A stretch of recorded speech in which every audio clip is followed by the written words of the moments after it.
Daripada Jabir bin Samurah radhiyallahu ta'ala anhu menyatakan bahawa Rasulullah sallallahu alaihi wasallam seorang yang besar mulutnya, tebal bibir mulut, tapi bibir mulut baginda sallallahu alaihi wasallam itu didapatkan oleh Maka amat menawan sekali cantik. Maka baginda sallallahu alaihi wasallam lebar memanjang, yakni belahan mata baginda sallallahu alaihi wasallam yang lebar dan memanjang. Dan tumit baginda sallallahu alaihi wasallam kecil, kata beliau. Baik, hadis yang berikutnya hadatsana Hanad bin Sari qala hadatsana Absar bin Qasim Absar bin Qasim an Ash'ath yakni ibn Sawwa an Abi Ishaq an Jabir bin Samurah qala رأيت رسول الله صلى الله عليه وسلم في ليلة الإضحية وعليه حلة حمراء فجعلت أنظر إليه وإلى القمر فله عندي أحسن من القمر. Jabir bin Samurah radhiyallahu ta'ala anhu menyatakan, aku melihat Rasulullah sallallahu alaihi wasallam pada suatu malam bulan Muharram. Beliau tengok Nabi kita pada malam bulan purnama, yang mana sebelum ini saya gambarkan, ceritakan tentang perasaannya para sahabat ketika mana mereka melihat Rasulullah. Bila ditanya kepada Jabir bin Samurah bagaimanakah dia melihat Nabi sallallahu alaihi wasallam, kata dia seperti bulan purnama, seperti bulan penuh pada malam bulan purnama. Jadi dari segi perasaannya, rasa tenangnya, rasa seronoknya, rasa terpesonanya, rasa alangkah indahnya bulan itu, dia begitulah keadaannya ketika para sahabat melihat susuk tubuh baginda sallallahu alaihi wasallam, rupa paras Nabi sallallahu alaihi wasallam. Tapi Jabir bin Samurah ini menifatkan baginda sallallahu alaihi wasallam, kata beliau, bahkan lebih dari Nabi kita sallallahu alaihi wasallam, lebih cantik, lebih indah, lebih mempesonakan daripada bulan purnama.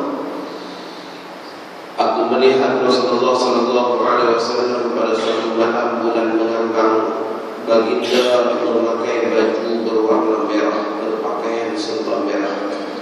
Aku pun melihat ke arahnya dan ke arah bulan. Sesungguhnya bagiku baginda lebih cantik daripada bulan. Nabi kita tu lebih cantik daripada bulan, maksudnya dari segi rasa indahnya, rasa hebatnya, rasa tenangnya ketika mana bersama baginda sallallahu alaihi wasallam. Sehingga Ummu Ma'bad menyifatkan, kalaulah ada 3 orang yang tampan, yang cantik, yang hebat didatangkan, kalau 2 pun Nabi kita yang lebih, kalau 3 pun Nabi kita yang lebih, kata beliau. Hadatsana Sufyan bin Waqi' hadatsana Humayd bin Abdul Rahman Ar-Ru'asi an Zuhair an Abi Ishaq qala sa'ala rajulun al-Barra' bin 'Azib akana wajhu Rasulillah sallallahu alaihi wasallam misla as-sayf, qala la bal misla al-qamar. Seorang lelaki bertanya kepada Al-Barra' bin 'Azib, adakah rupa Rasulullah sallallahu alaihi wasallam seperti pedang? Orang Arab atau kita katakan ya, benda yang menarik minat mereka ialah pedang. Dan pedang ini nampak cantik, dihias dengan serinya dan sebagainya. Tapi pedang yang cantik itu ketika mana dikeluarkan daripada sarungnya dan kelihatan tajamnya, akan rasa risau kita. Ya, walaupun cantik, walaupun elok, walaupun dengan seni lempahnya amat baik, tapi ketika mana pedang itu dengan kilauan dan juga dengan ketajamannya akan menyebabkan kita rasa gerun dan risau. Jadi ada orang bertanya, apakah melihat Rasulullah SAW itu perasaannya seperti itu? Maka kata Sayyidina Barra' bin Malik bin Azib, tidak sama sekali. Bahkan baginda sallallahu alaihi wasallam seperti bulan, yakni dari segi perasaannya bila kita melihat baginda sallallahu alaihi wasallam pada muka parasnya, pada ketenangannya, pada akhlak dan juga suri tauladannya, Nabi sallallahu mempesona bahkan melihat wajah Rasulullah SAW saja boleh hilang salah paham. Abu Bakar As-Siddiq dalam peristiwa hijrah yang beliau ketika singgah di perkemahan umum Makkah, Nabi SAW melawa Abu Bakar untuk minum susu. Abu Bakar tanya, tengok Nabi SAW minum saja, Abu Bakar dah hilang dahaga. Ini pertautan hati Abu Bakar As-Siddiq dengan baginda SAW. Macam mana Nabi kita yang minum, Abu Bakar yang hilang dahaga? Kalau bukan pertautan kasih dan Tuhan. Inilah hebatnya ya para sahabat radhiyallahu alaihim ajma'in. Baik, hadis yang berikutnya. Haddatsna Abu Dawud al-Musahifi Sulaiman ibn Salmi qala haddatsana an-Nadr bin Shumayl an Salih ibn Abi al-Ahdar an Ibn Shihab an Abi Salamah an Abi Hurairah radhiyallahu ta'ala anhu qala kana Rasulullah sallallahu alaihi wasallam abyadha ka'annama sigha min fiddatin rajil asy-sya'ri. Abu Hurairah radhiyallahu ta'ala anhu menyatakan ini manusia yang termasuk dalam hadis Nabi, man dalla ala khairin falahu ajrun. Sesiapa yang menunjukkan kepada kebaikan maka dia dapat ganjaran pahala. Abu Hurairah ini manusia yang paling banyak tunjukkan kebaikan pada kita tuan-tuan. Kita baca sajalah dari mana-mana kitab hadis dalam bab apa yang tak ada nama Abu Hurairah. Sama ada dalam bab taharahnya ada nama Abu Hurairah, dalam kitab imannya ada nama Abu Hurairah, dalam tafsir Qurannya ada nama Abu Hurairah. Begitulah juga dalam hukum hakamnya, muamalahnya, nikah kawinnya, semuanya hampir setiap bab ada nama Abu Hurairah radhiyallahu ta'ala anhu. Kerana Allah anugerahkan ingatan yang kuat kepada beliau. Kata Abu Hurairah, pernah suatu ketika beliau duduk bersama dengan sahabatnya Zaid bin Sabit dan Abdul Rahman bin Auf di Masjid Nabawi. Ketika itu masuk baginda sallallahu alaihi wasallam, tengok mereka bertiga yang sedang duduk dan masing-masing berdoa. Jadi Nabi sallallahu alaihi wasallam duduk sekali. Nabi kita tanya, apa yang kalian sedang lakukan? Maka kata mereka, kami sedang berdoa. Jadi kata ya Rasulullah, pulang semula. Nabi kita sallallahu alaihi wasallam mengaminkan doa. Ini asas bahawa ada ya orang yang berdoa dan orang yang mengaminkan. Maka Abdul Rahman bin Auf berdoa, kemudian Zaid bin Sabit berdoa, kemudian Abu Hurairah beliau berdoa, ya Allah, aku mohon daripadamu apa yang telah dimohonkan oleh dua orang sahabatku.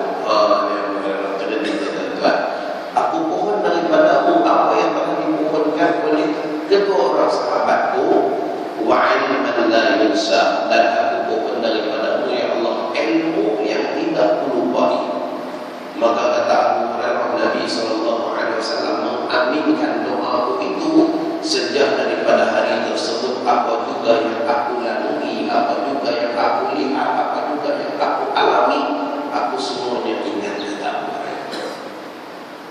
Abu Hurairah ni tuan-tuan, masa beliau tinggal dengan Nabi kita amat singkat, sebab beliau datang ke Madinah Al-Munawwarah pada tahun ke-6 Hijrah Rasulullah SAW. Sebelumnya, walaupun beliau memeluk Islam awal, memeluk Islam, beliau diislamkan oleh seorang sahabat bernama Al-Tufail bin Amr ad-Dawsi. Saya mengajar satu tempat, saya cerita tentang Al-Tufail bin Amr ad-Dawsi ini sudah habis kuliahnya. Tuan Imam datang tanya, Ustaz cerita tentang siapa tadi? Ustaz salah nama Tufail. Tufail. Al-Tufail nama beliau bin Amr ad-Dawsi.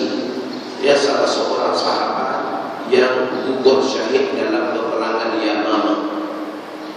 Tufail bin Amr ad-Dawsi tuan-tuan, beliau merupakan salah seorang pensyair yang terkenal yang hebat di zaman beliau daripada Tikamah, daripada pesisiran Laut Merah. Ketika mana beliau datang ke Mekah Al-Mukarramah, pada ketika itu orang-orang Mekah telah bersepakat untuk merokok orang-orang luar yang datang agar mendekati Nabi SAW. Apatah lagi Tufail yang merupakan ketua kaum dan masyhur dengan bacaan-bacaan syairnya, sehingga kan lafaz-lafaz syair qasidah yang dialunkan dia boleh memukau orang yang mendengar. Maka Tufail bin Amr ad-Dawsi bila beliau datang tuan beliau disambut dengan meriah sekali oleh pembesar-pembesar Quraisy. Mereka sediakan tempat penginapan yang baik, mereka sediakan kelengkapan dan juga kita katakan makanan yang baik, semuanya dilayan dengan baik. Dan pada malamnya mereka berkumpul bertemu dengan Tufail. Mereka katakan, wahai Tufail, kamu datang ke tempat kami ini dalam hal keadaan kami sedang dilanda dengan fitnah. Pokoknya layanan yang baik itu ada sebab-sebab. Ya. Dengan fitnah, kata dia, sedang melanda tempat kami ini. Seorang pemuda, seorang daripada Bani Hashim mengaku bahawa dia Nabi, tetapi ajaran dia itu telah memisahkan antara hubungan suami dan istri, memisahkan antara hubungan anak dan juga ibu, memisahkan antara hubungan saudara dengan saudara. Dia telah memecah belahkan kami. Ini tuan-tuan, dia gambaran-gambaran tentang Islam dulu yang dikatakan Islam itu ghalib. Ya, Islam itu bermula dengan dagang dan akan kembali dagang, dipandang sedemikian rupa. Oleh itu jangan kau hampiri dia, wahai Tufail, kerana dia ni kata-kata dia umpama sihir yang boleh memukau. Dan wahai Tufail, hendaklah kamu ingat, kalau sampai kamu terpengaruh dengan dia, perpecahan, pecah belah dan kemusnahan kekeluargaan akan berlaku di kalangan kaummu. Mereka itu, kata Tufail, mahadahu, sentiasa mereka itu menceritakan ghaibah af'ali, pegelap-pegelap pelik yang dilakukan oleh Muhammad, sehingga aku takut dan aku bimbang untuk bertemu dengan Muhammad. Sampai begitu. Maksudnya tentang provokasi ini, kalau tiap hari ditunjuk, lama-lama orang percaya. Ya. Jadi Tufail, kata Tufail, sehingga pada suatu malam aku masuk ke Masjidil Haram, disebabkan aku bimbang bertemu dengan Muhammad dan bimbang terdengar sesuatu yang diucapkan oleh Muhammad. Hasyautu qutnan fi uzunayya, kusumbat kapas dalam lubang telinga, katanya. Dua-dua disumbat kapas. Bimbang kalau terdengar apa yang dibaca oleh Muhammad yang dikatakan boleh memukau dan boleh mempengaruhi orang. Namun kata Tufail, ketika mana aku melangkahkan kaki masuk ke Masjid Nabawi, masuk ke Masjidil Haram, kelihatan seorang lelaki yang beribadah. Hazzatni ibadah. Ibadahnya itu menyebabkan aku rasa kagum, kata Tufail, sehingga akan aku menghampirinya selangkah demi selangkah tanpa aku sedari. Ini nak maklumkan pada kita bahawa Tufail bin Amr ad-Dawsi bertemu dengan Nabi kita pada tahun ke-6 kenabian. Maksudnya belum lagi berlaku Isra dan Mi'raj, Nabi kita tak ada ibadah sembahyang. Jangan anggap bahawa Nabi kita tak sembahyang sebelum Isra Mi'raj. Ajak manusia kenal Allah, manusia tanya nak sembah Allah macam mana, Nabi kita tak tahu sembahyang. Bukan macam itu, tuan-tuan.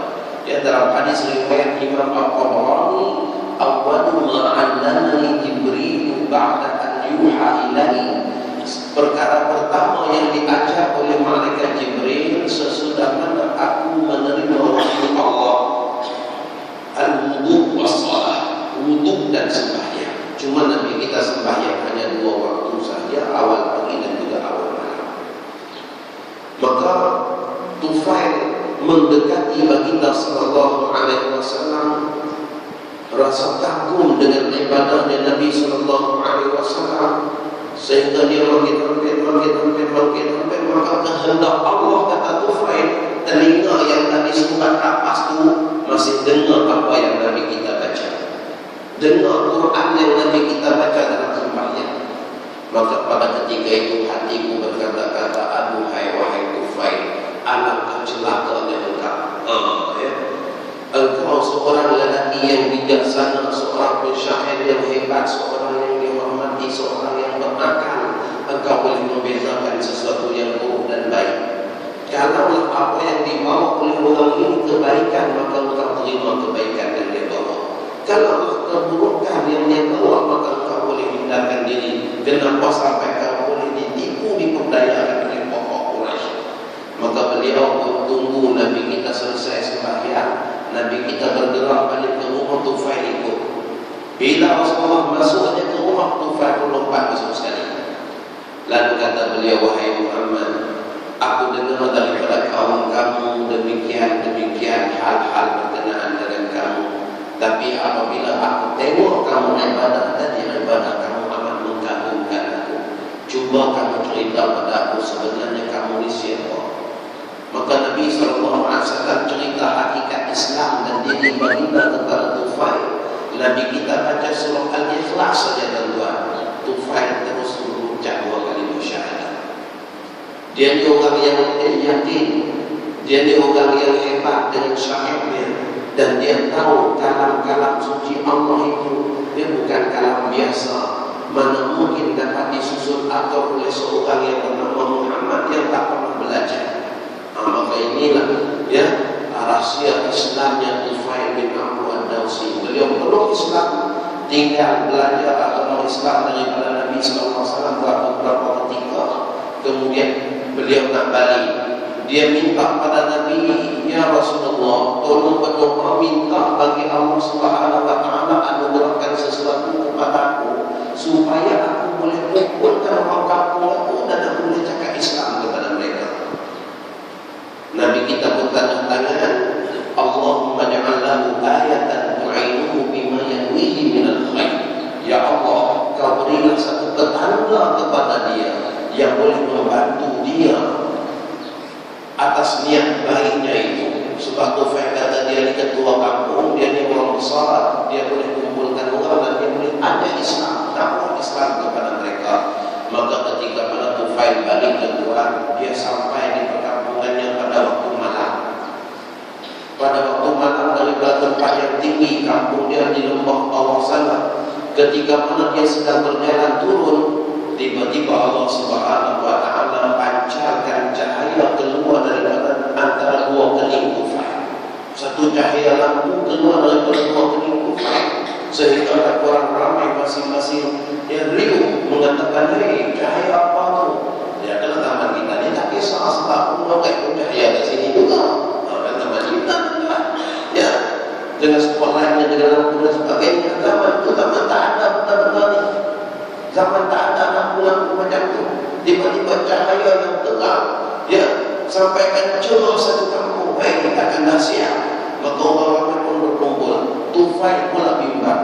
Dia kata, ya Allah, kalau boleh janganlah cahaya yang ada di kening aku bimbang nanti mereka beranggapan, inilah sebabnya kamu murtad daripada agama berhala kita Zisyara, sampai Zisyara sumpah kamu sehingga dahi kamu hadapi.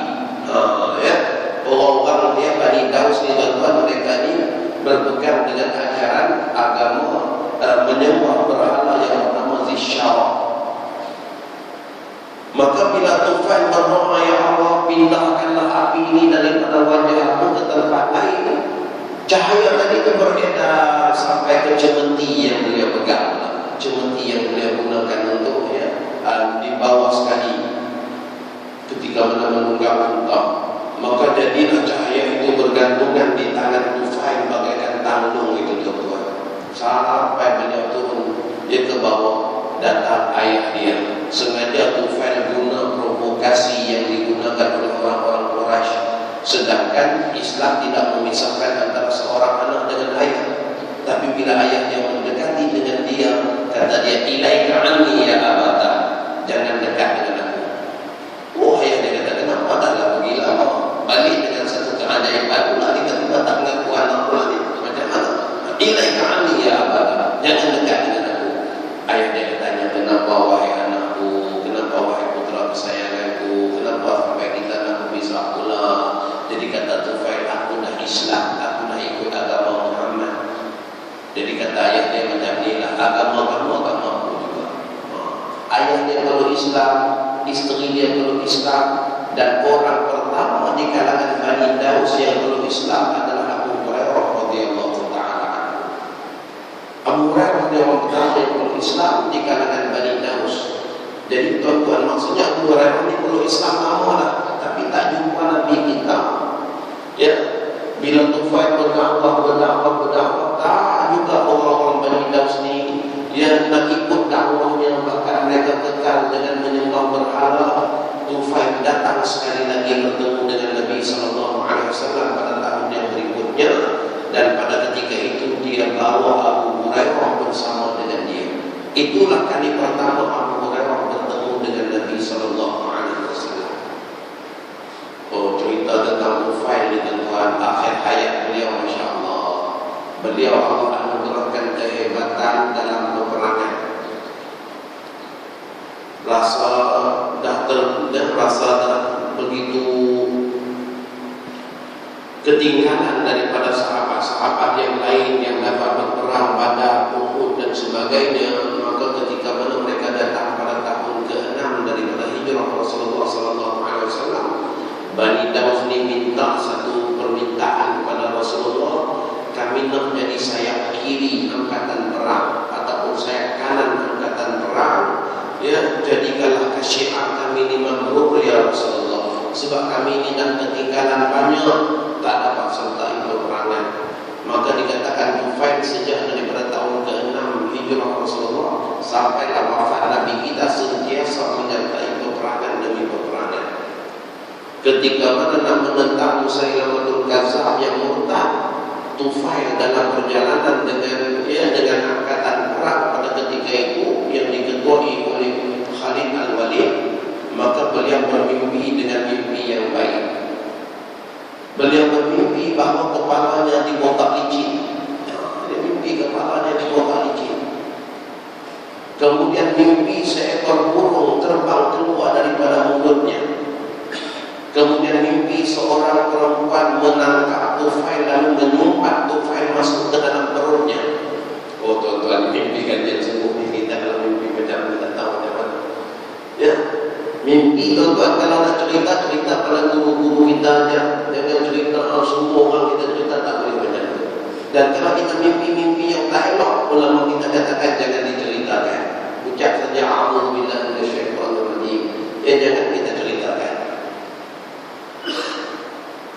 Dan dia mimpi bahawa anak dia cuba dah perempuan tadi tu masukkan dia ke dalam perut anak Tufail yang bernama Amru, mengulurkan tangan nak tarik ayah dia semula keluar, tapi tangan Amru tu melekat sekali dengan Tufail.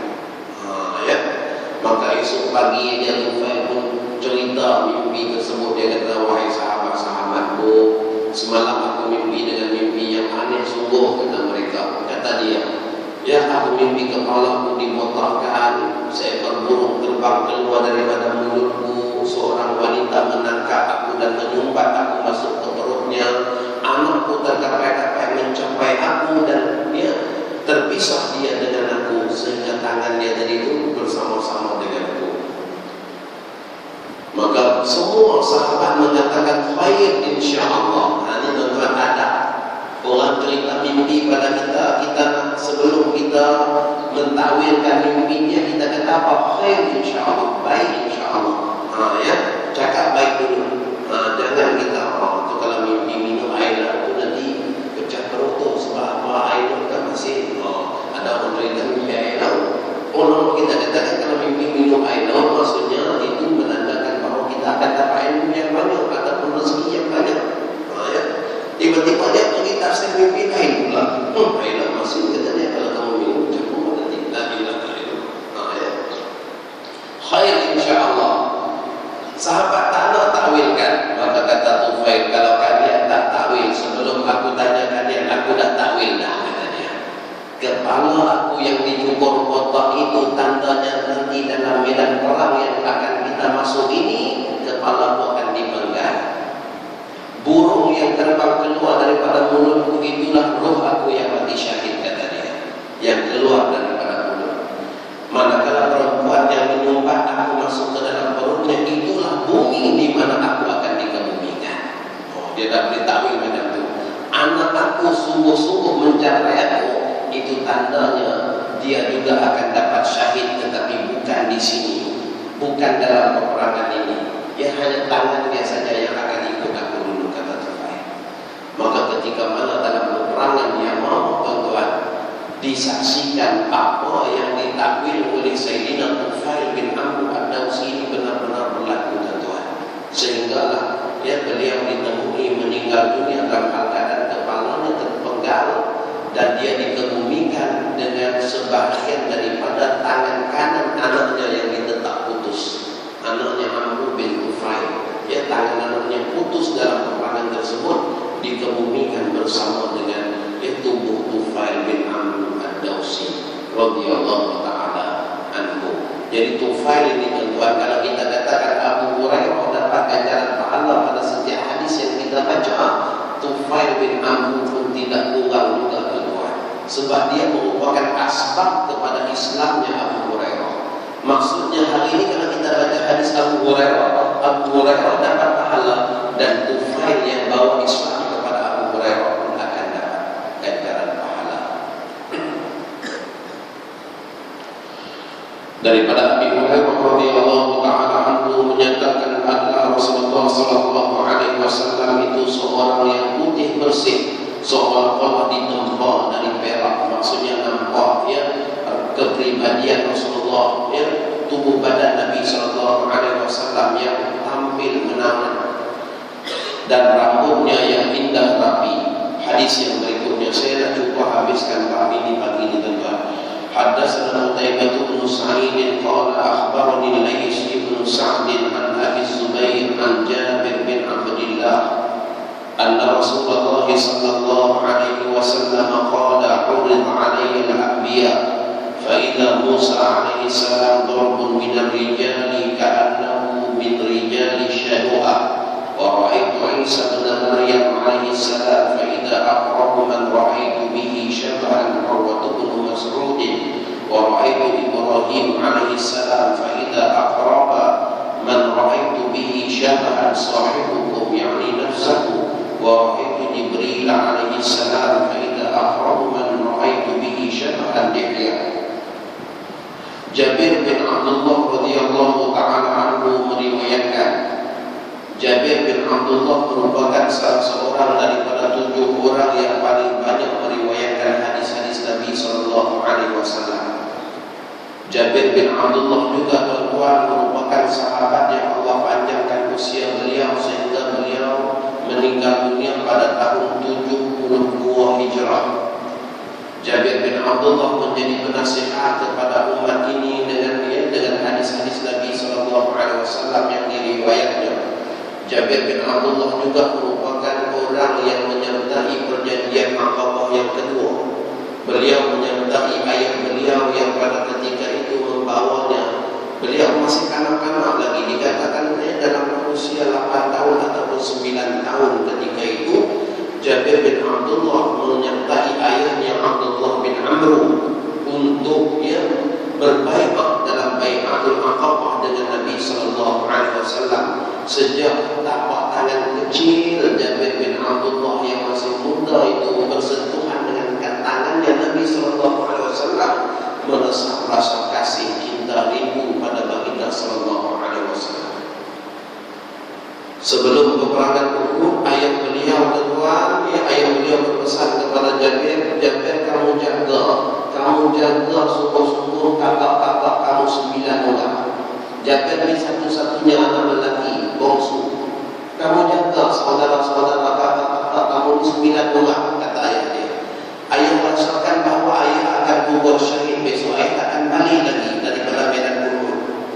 Maka Abdullah bin Amr ini, tuan-tuan, ketika mana masuk ke medan Uhud, sungguh dia adalah orang pertama yang gugur syahid di medan Uhud. Tangannya ditetak putus, tubuhnya ditetak dan dicincang. Abdullah bin Amr ini dikebumikan dengan seorang lelaki yang bernama Amr ibnu al-Jamuh radhiyallahu taala anhu. Amr al-Jamuh ini nanti saya cerita tentang kisah hidup beliau, tuan-tuan. Orang lelaki tempat yang cacat, yang berjalan hanya mengheret sebelah kaki. Ya. Tapi dia berdoa, ya Allah, aku tidak, ya Allah, ya tidak akan terbenam matahari Uhud ini kecuali aku melangkahkan kakiku yang tempang ini ke dalam surga. Nabi kita aminkan doa beliau, dan benar tuan-tuan, belum terbenam matahari Uhud beliau dah gugur syahid. Ini Amr bin Al-Jamuh. Nanti saya cerita kisah beliau. Kalau cerita hari ini tak habis tuan-tuan. Ya, jadi Abdullah bin Amr dikebumikan satu yang lahat dengan Amr bin Al-Jamuh. Dan Jabir bin Abdullah dijemput, dibawa supaya melihat kebumian ayah beliau. Kata beliau, Nabi SAW mengkebumikan ayahku dan juga Amr bin Al-Jamuh dalam satu lubang, dan tubuh mereka ditutupi dengan kain daripada burdah Yamani, kain Yaman yang tebal. Pada tahun 49 Hijrah, ya, pada tahun 49 Hijrah, kawasan pemakaman Uhud itu tuan-tuan berlaku banjir besar. Air yang kuat, arus air yang kuat daripada bukit Uhud telah membongkar kubur para syuhada Uhud. Maka dipanggil Jabir bin Abdullah untuk mengenali, ya, sahabat-sahabat yang dikebumikan dia di medan Uhud, ya, hampir 40 tahun yang lepas. Sebelumnya ketika mana Jabir sedang bersedih tentang kematian ayahnya, Nabi kita SAW datang jumpa dengan Jabir. Nabi kita tenangkan Jabir bin Abdullah ini. Nabi kita kata kepada Jabir, wahai Jabir, berbahagialah orang pertama yang menganggap Allah Subhanahu wa Ta'ala di kalangan syuhada Uhud ialah ayah kamu. Dan ayah kamu meminta sesuatu kepada Allah. Apa yang ayah Jabir diminta? Ya, Abdullah bin Amr ini dia minta supaya Allah Subhanahu wa Ta'ala hidupkan dia semula, dan dia nak cakap, nak cerita kepada anak dia, nak cerita kepada saudara dia, nak cerita kepada kaum muslimin betapa nikmatnya mati syahid, betapa besarnya anugerah Allah kepada orang yang mati syahid.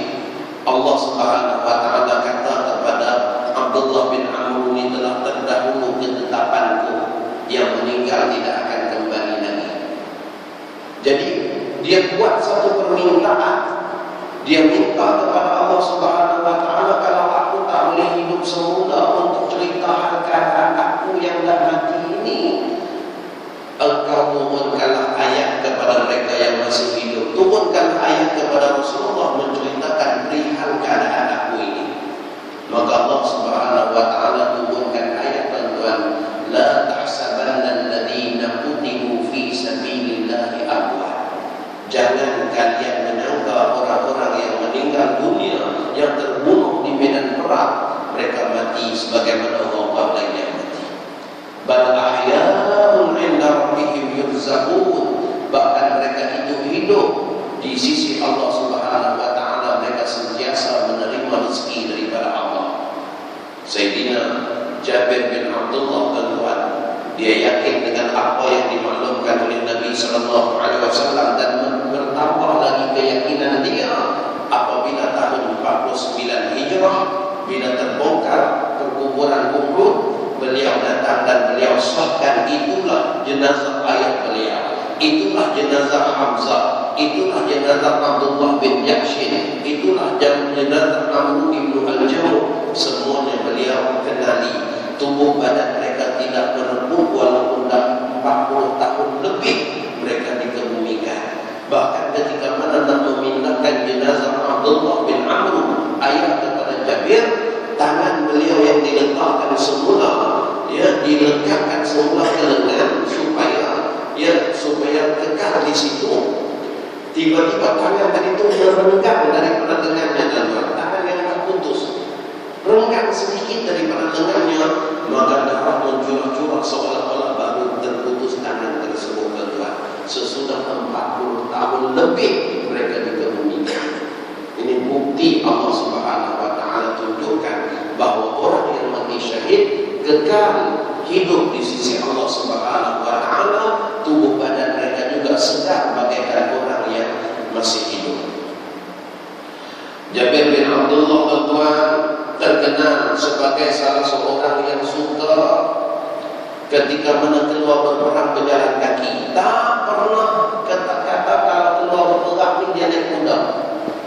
Sehingga apabila di kalangan tabi'in yang menyertai peperangan yang diketuai oleh Abdullah bin Abdul Malik Al-Khasma'i, salah seorang ketua jenderal perang Abdullah bin Abdul Malik Al-Khasma'i rasa pelik dengan Jabir bin Abdullah ni. Ada kuda, ada kenderaan, tapi bawa barang semua diletakkan pada kuda, dia berjalan kaki. Maka Abdullah bin Abdul Malik Al-Khasma'i tanya, ya Aba Abdillah, laqad yassara Allahu laka rakban fala tarkabha. Wahai Aba Abdillah, kamu ni Allah Subhanahu wa taala dah memudahkan kepada kamu hewan tunggangan, kenapa sampai kamu tak tunggang? Kenapa kamu berjalan kaki? Ya, sehingga kan angkatan tentera lain merasa Allah tak ada kalau macam ni, kita dah ada kendaraan, kita dah ada kuda, dia tak ada jalan juga.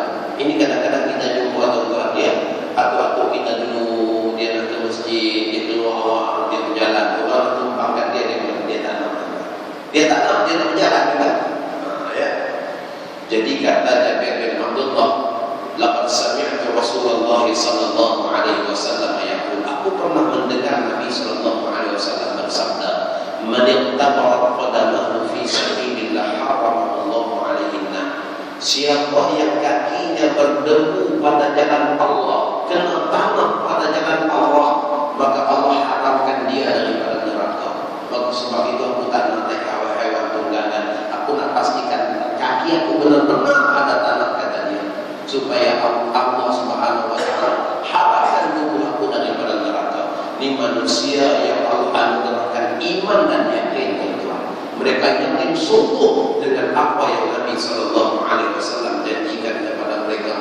Bila Jabir jawab macam itu, semua angkatan perang Abdullah bin Abdul Malik Al-Khasma'i pun turun juga, tuan-tuan.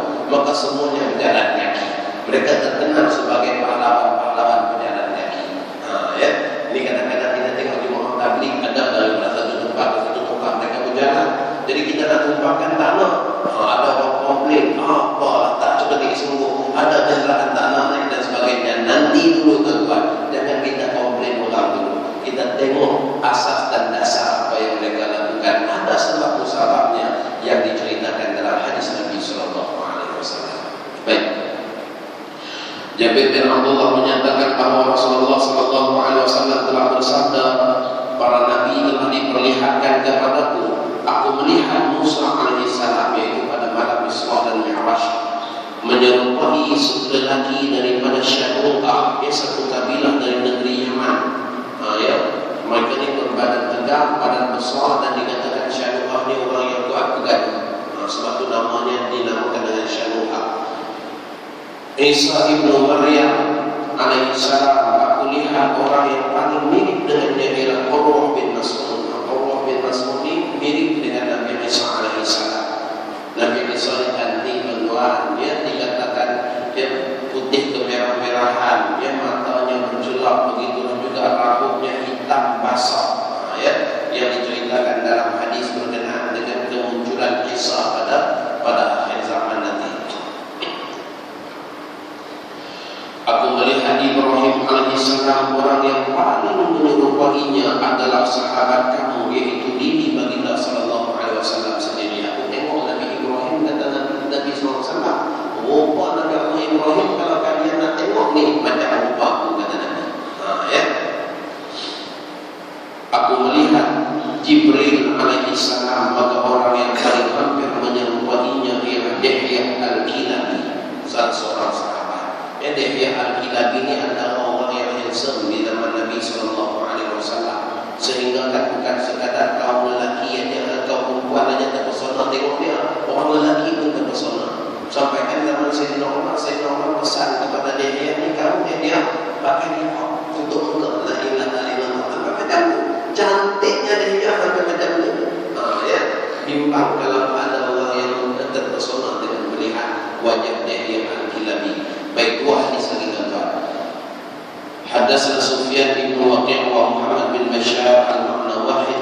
قال أخبرنا يزيد بن هارون عن سعيد الجريري قال سمعت أبا طفيل يقول رأيت النبي صلى الله عليه وسلم وما بقي على وجه الأرض أحد رآه غيري. قلت صفه لي قال كان أبيض مليحا مقصدا. Abu Tufail itu tuan, dia merupakan sahabat Nabi yang terakhir meninggal dunia. Beliau meninggal dunia pada penghujung tahun ke-100 Hijrah. Ini merupakan sahabat terakhir, mata terakhir, insan terakhir yang digelar sahabat. Dengan meninggalnya Abu Tufail, maka tak ada lagi atas muka bumi Allah ini manusia yang bergelar sahabat. Aku pernah melihat Rasulullah SAW, tiada lagi sesiapa pun yang pernah melihat baginda SAW masih hidup di atas muka bumi. Sa'id al-Jurairi berkata kepadanya, gambarkanlah baginda kepadaku. Kata beliau, baginda seorang yang putih, tampan dan sederhana. Dia tidak terlalu gemuk dan tidak terlalu tinggi. حدثنا عبد الله بن عبد الرحمن قال حدثنا إبراهيم المنذر الحزامي قال حدثنا عبد العزيز بن أبي ثابت الزهري قال حدثني إسماعيل بن إبراهيم بن أخي موسى عن موسى بن عقبة عن قريب عن ابن عباس قال كان رسول الله صلى الله عليه وسلم أفلج الثنيتين إذا تكلم رؤيا كالنور يخرج من بين ثناياه. Sayyidina Abdullah bin Abbas beliau mendapat gelaran hibru hadhil ummah, pendeta umat Nabi Muhammad sallallahu alaihi wasallam. Ya, dikatakan seorang lelaki yang Allah anugerahkan kemuliaan dari seluruh aspek kehidupan dia. Dia mulia kerana dia berketurunan Bani Hashim dan keturunan Nabi sallallahu alaihi wasallam.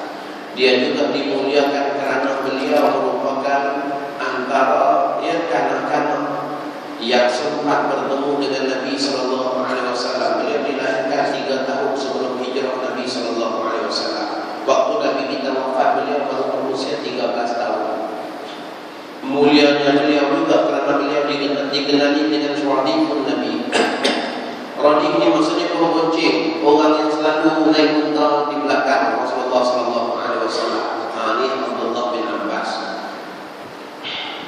Dan mulianya beliau juga karena Allah Subhanahu wa taala anugerahkan keilmuan yang hebat kepada beliau. Kalau hari ini di mana-mana universiti tuan penuh dengan pensyarah, ya doktor-doktornya, tetapi di zaman Abdullah bin Abbas, universiti Abdullah bin Abbas di seorang aja pakarnya, Abdullah bin Abbas. Sehingga kan kata Qatadah, anak murid kepada Abdullah bin Abbas, orang ramai datang nak belajar ilmu, penuh halaman rumah Abdullah bin Abbas, penuh keliling rumah Abdullah bin Abbas. Lalu Abdullah bin Abbas kata, siapa yang nak bertanya tentang akidah, sila masuk. Semua orang masuk untuk bertanya. Sehingga penuh. Setiap orang yang masuk itu dengan soalan dan juga dijawab oleh Abdullah bin Abbas dengan hujah-hujahnya, bahkan ditambah lagi dengan pengetahuan yang tidak mereka ketahui. Keluar kumpulan tersebut, masuk siapa yang bertanya tentang tafsir, masuk. Keluar kumpulan itu, masuk siapa yang bertanya tentang hadis, masuk. Keluar kumpulan tersebut, masuk siapa yang bertanya tentang maghazi, tentang peperangan, masuk. Keluar kumpulan tersebut, masuk siapa yang bertanya tentang syair-syair bahasa Arab, masuk. Masya Allah, hebatnya Abdullah bin Abbas di dalam. Sehingga akhirnya dijadwalkan, bila orang makin ramai dijadwalkan hari Ahad untuk apa, hari Isnin untuk apa, hari Selasa untuk apa, untuk pengajian khusus saja. Tidak lagi secara terbuka. Abdullah bin Abbas juga kalau terkenal dalam bidang keilmuan sesuai dengan ilmu yang banyak. Innama yakhshallaha min ibadihi ulama. Orang yang paling takut pada Allah ialah ulama.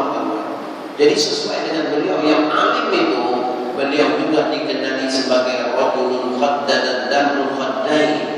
Dia seorang lelaki yang air matanya telah membentuk satu lurah di pipinya kerana kuat menangis.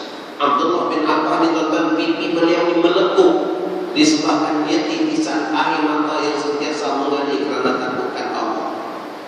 Kuat dengan ibadah-ibadahnya, sawaban qawwam, kuat berpuasa siang hari dan kuat ibadah malam, kuat menangis di hadapan Allah Subhanahu wa taala.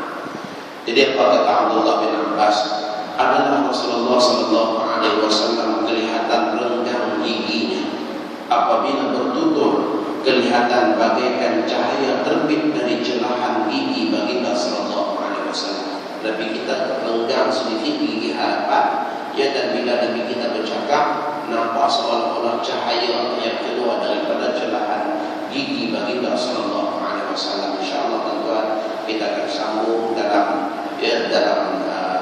pengajian yang akan datang bab berkenaan dengan khatamun nubuwah, tanda kenabian yang ada di tengah belakang baginda sallallahu alaihi wasallam. Ya, dan nanti banyak lagi kisah-kisah berkenaan dengan sahabat yang akan kita kongsikan.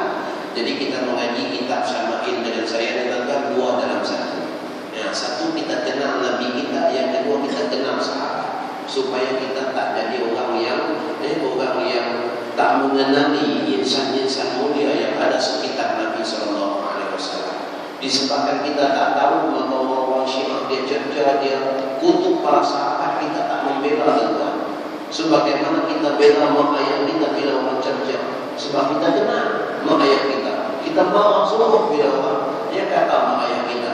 Tapi bila orang cerca sahabat, kadang-kadang kita tak peduli aja. Sebab bila sebut nama Tufail contohnya, kita tak kenal siapa Tufail. Bila sebut nama Miqdad al-Juhani, kita tak kenal macam mana Miqdad. Bila disebut Suhaib Ar-Rubi, kita tak tahu macam mana pengorbanan dia. Bila disebut tentang Jabir bin Abdullah yang kita ceritakan tadi, kita pun tak kenal Jabir, kita tak kenal ayat dia, umpamanya ayat dia seorang syahid yang hebat. Ya, maka kalau kita kenal ada orang cerca, kita kena nanti dulu, jangan sembarangan. Sebab kami kenal siapa sahabat Nabi sallallahu alaihi wasallam, macam mana jerih payah mereka dalam mereka berdakwah dan menyampaikan hadis-hadis Rasulullah sallallahu alaihi wasallam kepada kita. Insyaallah tuan-tuan, kita akan sambung dan kuliah kita yang akan datang. Aku qouli hadza wa astaghfirullah al-azim li wa lakum wa lisa'iril muslimin wal muslimat fastaghfiruhu innahu huwal ghafurur rahim. Allahumma ij'alna min hadha liman nurna wa tafaqana min ba'dihi tawqa ma'suma wa la taj'al fina wa la ma'ana shaqiyya wa la matruda wa la mahruma. Sallallahu